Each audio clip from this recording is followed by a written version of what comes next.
Hello बच्चों, आप सभी का स्वागत है मेरे YouTube चैनल सरल हिंदी पाठशाला में।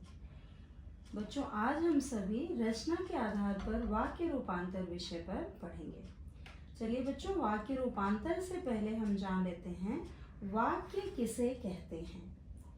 बच्चों, शब्दों का वह व्यवस्थित रूप जिसमें एक पूर्ण अर्थ की प्रतीति होती है वाक्य कहलाता है।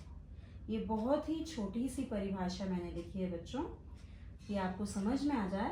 वह व्यवस्थित रूप मतलब वह सार्थक रूप जिससे एक पूर्ण अर्थ प्रतीत हो, वह वाक्य कहलाता है। जैसे हम एक एग्जाम्पल ले लेते हैं। यहाँ एक वाक्य लिख रखा है मैंने, सरोज जाती है।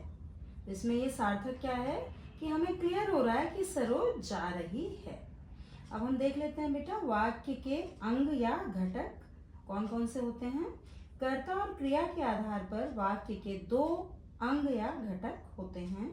पहला है उद्देश्य और दूसरा है विधेय, जो कि आप इंग्लिश में भी जानते हैं बेटा, सब्जेक्ट और प्रेडिकेट, है ना। तो अब उद्देश्य किसे कहते हैं?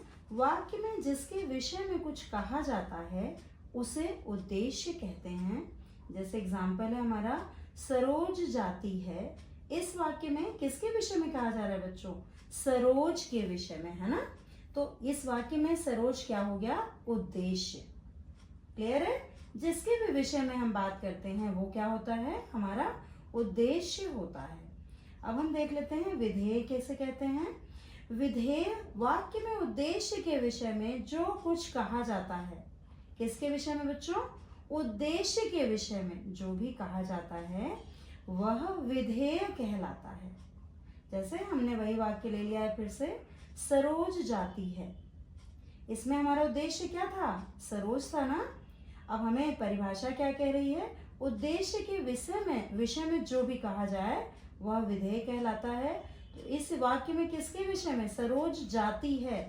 तो किसके विषय में कहा जा रहा है बेटा? सरोज के विषय में। तो जाती है क्या हो गया? विधेय हो गया। क्लियर है? उद्देश्य के विषय में जो भी कहा जाता है वही तो विधेय होता है ना।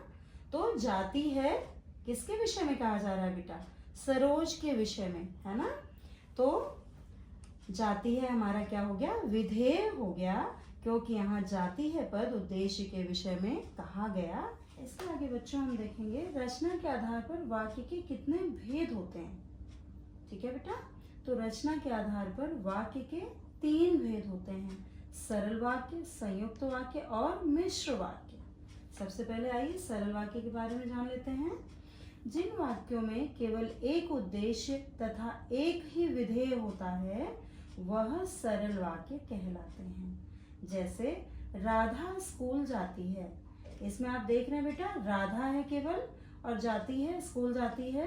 तो इसमें केवल एक उद्देश्य और मात्र एक विधेय है, इसलिए यह सरल वाक्य है।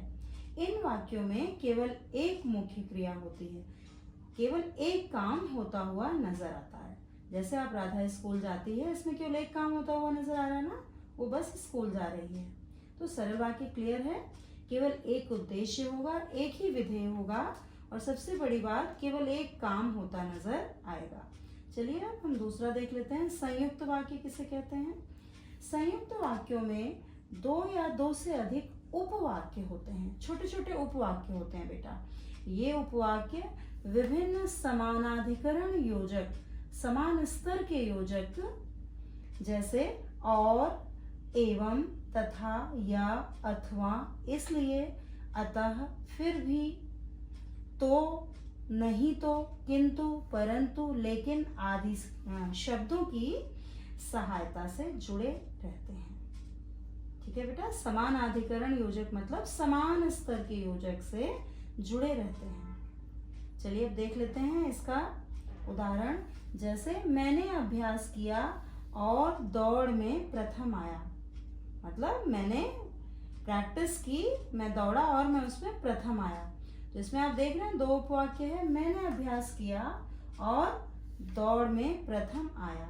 दोनों बिल्कुल स्वतंत्र हैं बेटा, जैसा कि हमारे इसमें परिभाषा में नजर आ रहा है कि इसमें क्या होता है, 2 या 2 से अधिक उपवाक्य होते हैं और दोनों बिल्कुल इंडिपेंडेंट होते हैं, स्वतंत्र होते हैं, है ना। तो हमारे इससे देखिए पता चल रहा है एग्जाम्पल से कि ये दो उपवाक्य हैं। मैंने अभ्यास किया, एक उपवाक्य, और दूसरा दौड़ में प्रथम आया, दूसरा उपवाक्य। और दोनों क्या हैं? बिल्कुल इंडिपेंडेंट हैं, कोई किसी पर निर्भर नहीं है। तो ये हमारा संयुक्त वाक्य हो गया बेटा।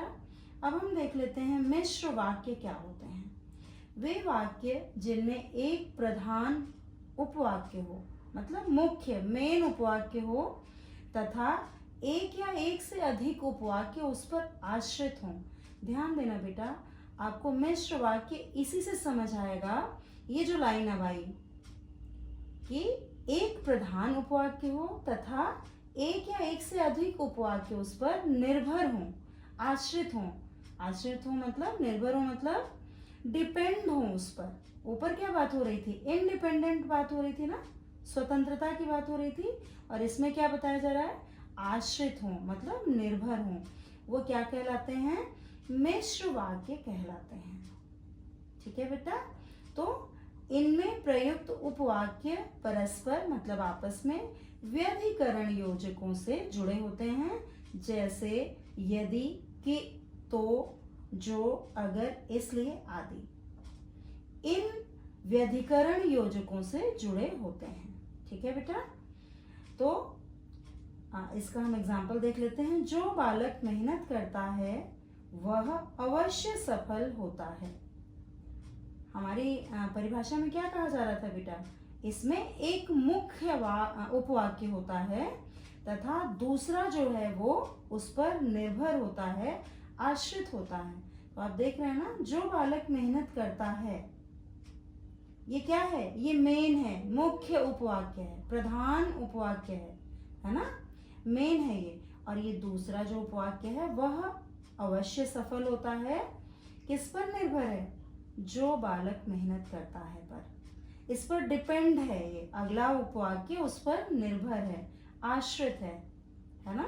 तो आपको ये क्लियर हो गया होगा कि मिश्रित वाक्य में दूसरा जो उपवाक्य है वो पहले उपवाक्य पर निर्भर होता है। और संयुक्त वाक्य में आपने क्या जाना? दो उपवाक्य होते हैं, दोनों बिल्कुल इंडिपेंडेंट होते हैं, स्वतंत्र होते हैं। और सरल वाक्य में हमने क्या जाना बेटा? कि इसमें केवल एक मुख्य क्रिया होती है, जिसमें केवल एक उद्देश्य और एक विधेय होता है। ठीक है बेटा। तो ये आज हमने जाना कि वाक्य किसे कहते हैं, वाक्य के भेद रचना के आधार पर कितने होते हैं, और उन तीनों भेदों के बारे में हमने जाना। अगली वीडियो में बच्चों हम वाक्य रूपांतर मतलब उस वाक्य को बदलते कैसे हैं, ये जानेंगे। ओके बच्चों, धन्यवाद।